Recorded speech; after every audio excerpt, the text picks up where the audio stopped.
நான் உங்களுக்கு நிறைய பரிகார முறைகள்லாம் தொடர்ந்து சொல்லிக்கிட்டே இருக்கிறேன். என்னென்ன பிரச்சனைகள் நான் பார்க்குறேன் ஒரு ஜோதிடரா, ஒரு ஆன்மீக சொற்பொழிவாளரா, நான் சொற்பொழிவுக்கு போகும்போது, ஒவ்வொருத்தரும் அம்மா எனக்கு இந்த மாரி பிரச்சனை இருக்கு, இந்த மாரி பிரச்சனை இருக்குன்னு அவங்க சொல்றது, நான் ஜாதகம் பார்க்கும்போது மத்தவங்க சொல்லக்கூடிய பிரச்சனைகள், இதுக்கு தான் நான் உங்களுக்கு தொடர்ந்து பரிகாரங்கள் சொல்லிட்டு இருக்கேன்.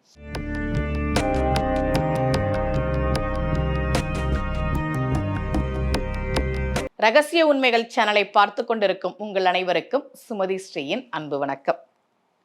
இந்த பகுதியில் நம்ம நிறைய பரிகார முறைகள், பரிகார தலங்கள், ஆன்மீக கேள்வி பதில்கள், ஆன்மீக சந்தேகங்கள், என்ன பிரச்சனைக்கு என்ன மாதிரி வழிபாடு பண்ணணும்னு தொடர்ந்து பார்த்துக்கிட்டு இருக்கோம்.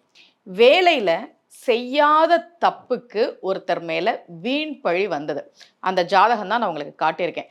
இவருக்கு சந்திரன் என்னதான் எட்டுக்குரியவனாய் இருந்தாலும் சந்திர தசையில பெரிய பிரச்சனைகள் வர்றதுக்கு வாய்ப்பு இல்லை நான் கணிச்சப்ப. ஏன் அப்படின்னா தன்னுடைய வீட்டுக்கு மறைவு ஸ்தானத்துல தான் இருக்கு. சந்திர தசையில கூட பெரிய பிரச்சனைகள் இல்லை. சந்திர தசையில அவர் வெளிநாடு போக போறார், அலுவலகத்துல வேலை பார்க்கிறார், வெளிநாடு போறதுக்கான முயற்சியில இருக்கிறார். வெளிநாடு வாய்ப்பு தேடி வருது. எல்லாருக்கூடையும் சொல்லிட்டா நான் வெளிநாடு கிளம்ப போறேன் அப்படின்னு. ஆனா சனி புத்தி வரும்போது, சந்திர தசையில சனி புத்தி வரும்போது அலுவலகத்துல அவர் செய்யாத ஒரு விஷயத்த செய்ததாக அவர் மேல வீண் பழி வருது. சில பேர் தப்பு பண்ணிட்டு பரிகாரம் கேட்பாங்க. எல்லா தப்பும் பண்ணிட்டு அடுத்தவங்கள மனசு நோகுற மாதிரி பேசிட்டு பெண்களை மதிக்காம எல்லாம் பண்ணிட்டு வந்து பரிகாரம் கேட்டா கண்டிப்பா அதெல்லாம் பலிக்கவே பலிக்காது. எத்தனை கோவிலுக்கு போனாலும் நாம தப்பு பண்ணியிருந்தோம்னா அதுக்கான தண்டனையை அனுபவிச்சு தான் ஆகணும். ஆனா சில பேர் தப்பே பண்ணாம வீண் பழியை சுமக்கக்கூடிய ஒரு காலகட்டம் வரும். முக்கியமா இந்த காலப்பகை தசையெல்லாம் வரும்போது இவர் சொன்னது இந்த மாதிரி நடந்தது, எனக்கு ரொம்ப கஷ்டமாயிருச்சு, என்ன பண்றது அப்படின்னு சொல்லி கேட்டார். வீண் பழி ஒன்று வருது, அதனால வேலையில இருந்து அவரை விடுவிக்கிறாங்க. நீங்க வேலைக்கு வர வேணான்னு சொல்றாங்க. வெளிநாடு போறேன்னு எல்லாருக்கிட்டையும் சொல்லிட்டார், சொந்தக்காரங்க எல்லாருக்கிட்டையும் சொல்லிட்டார். கிளம்புறதுக்கு ஒரு 10 நாளைக்கு முன்னாடி அலுவலகத்துல ஒரு சின்ன பிரச்சனையில இவரை தப்பா புரிஞ்சுக்கிட்டு வேலைக்கே வர வேணான்னு சொல்லிட்டாங்க. அப்புறம் அவர் மேல எந்த தப்பும் இல்லைன்றதெல்லாம் நிரூபிச்சிட்டாரு, அது வேற. ஆனா சில சமயம் நம்ம தப்பே பண்ணாம நம்ம மேல ஒரு பழி வரும்ல, எப்படி போய் நம்ம நிரூபிக்கிறது? அதுவும் அதிகாரத்துல இருக்கிறவங்க, நம்மளை விட உயர்ந்த நிலையில இருக்கிறவங்க நம்ம மேல ஒரு பழி போடும்போது எப்படிதான் நம்ம அதை நிரூபிக்க முடியும்? நான் இதை பண்ணல, நான் நல்லவன் அப்படின்னு நம்மளால நிரூபிக்கவே முடியாது. நம்ம எல்லாருக்கும் ஒரே வழி, கடவுள் பார்த்துக்குவார். பிரபஞ்சம் அதற்கு பதில் சொல்லும். கண்டிப்பா பிரபஞ்சம் பதில் சொல்லும். நான் ரொம்ப ரொம்ப ரொம்ப பிரபஞ்சத்தை நம்புவேன். எல்லாரும் ஒருத்தரை வந்து தப்பா சொல்லலாம், எல்லாரும் என்ன வேணா சொல்லலாம் யாரை பத்தியும். ஆனா எது உண்மையோ அதைத்தான் பிரபஞ்சம் நிலைநிறுத்தும். எது உண்மையோ அதுதான் நிலைச்சிருக்கும். அப்படி இவர் என்கிட்ட ஜாதகம் பார்க்கும்போது இந்த மாதிரி வேலையில பிரச்சனை.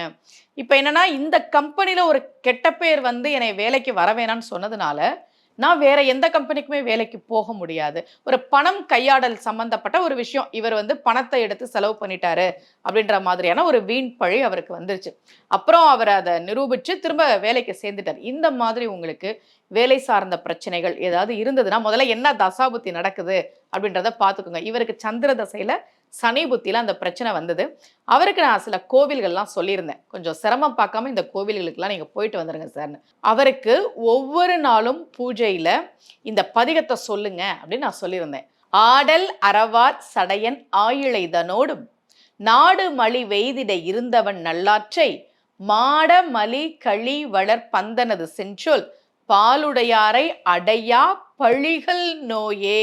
இந்த சிவபெருமானை வணங்குபவதற்கு வீண் பழிகள் வராது என்கிற இந்த பதிகத்தை நீங்க ஒவ்வொரு நாளும் பாராயணம் பண்ணுங்க அப்படின்னு சொன்னேன். இன்னைக்கெல்லாம் யூடியூப் சேனல்ல உட்காந்து எல்லார் மேலையும் வீண் பழி சுமத்திக்கிட்டு தான் இருக்கிறாங்க இல்லையா? இன்னைக்கெல்லாம் ஒருத்தரோட பேரை கெடுக்கிறதுன்றது ரொம்ப ரொம்ப எளிதான ஒரு விஷயம்.